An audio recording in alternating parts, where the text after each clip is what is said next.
લોકસભામાં વિપક્ષ નેતા રાહુલ ગાંધી ફરી એકવાર વિવાદમાં આવ્યા છે।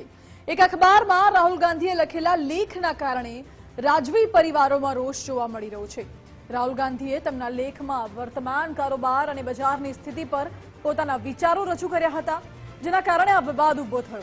લેખમાં રાહુલ ગાંધીએ જણાવ્યું છે કે ઈસ્ટ ઇન્ડિયા કંપની ખતમ થઈ ગઈ છે, પરંતુ તેણે જે ડર पैदा કર્યો હતો તે ફરીથી દેખાવા લાગ્યો છે।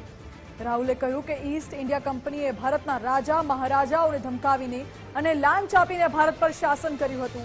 આ લેખ અંગે રાજસ્થાનના ડેપ્યુટી સીએમ ઉદય કુમારી, કેન્દ્રીય મંત્રી જ્યોતિરાદિત્ય સિંધિયા અને ઉદયપુરના રાજા લક્ષ્યસિંહ મેવાડે, મહારાજા હરિસિંહના પૌત્ર વિक्रमादित्य સિંહે પણ આ લેખની કેટલીક લાઈનોનો વિરોધ કર્યો અને રાહુલ ગાંધી સામે નિશાન તાક્યું। जो राहुल गांधी के लेख में उन्होंने कहा है, मैं उसकी घोर निंदा करती हूँ। उन्होंने जिस तरह से राज परिवारों को जिस तरह से कहा है कि इन्होंने रिश्वत ली और बहुत ही उल्टा सीधा कहा है, उनको क्या है कि हिस्ट्री की जानकारी नहीं लगती और जिस तरह से उनको जानकारी लेनी चाहिए, वो एक पार्लियामेंटेरियन है। इस तरह की बात कहने से पहले उनको पूरे तथ्यों की जानकारी लेनी चाहिए थी, जो उन्होंने नहीं ली। जो राज परिवार है उनके कंट्रीब्यूशन सब जानते हैं। पूर्व राज परिवारों ने जब भारत का एकीकरण हुआ उस समय भी बहुत बड़ा योगदान था। सबसे पहले सारे जो हमारे पूर्व राज परिवार हैं वो आगे बढ़कर उन्होंने जब सरदार वल्लभ भाई पटेल जब उनके आग्रह पे, उनके आह्वान पर जब भारत का एकीकरण हुआ, सबसे पहले जितने भी हमारे राज परिवार हैं वो आगे बढ़कर उन्होंने कहा हम सब साथ मिलकर एक नया भारत बनाते।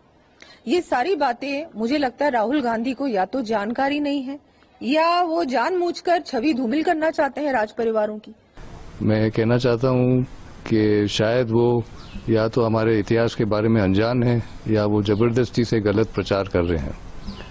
क्योंकि अगर आप मेरी निजी बात तो आप अलग छोड़े, मैं निजी बात न करके मैं गवर्नमेंट ऑफ इंडिया की बात करूं कि जो गवर्नमेंट ऑफ इंडिया ने जो इंडियन स्टेट्स के ऊपर एक वाइट पेपर निकाला था 1950 में, उसी में लिखा गया है कि जो भारत देश 1947 के पहले जो था उसमें कुछ भाग तो थे जो ब्रिटिश सरकार के अधीन थे, लेकिन जो राजा महाराजा थे, जो इंडियन स्टेट्स थे, वो ब्रिटिश सरकार के अधीन न थे।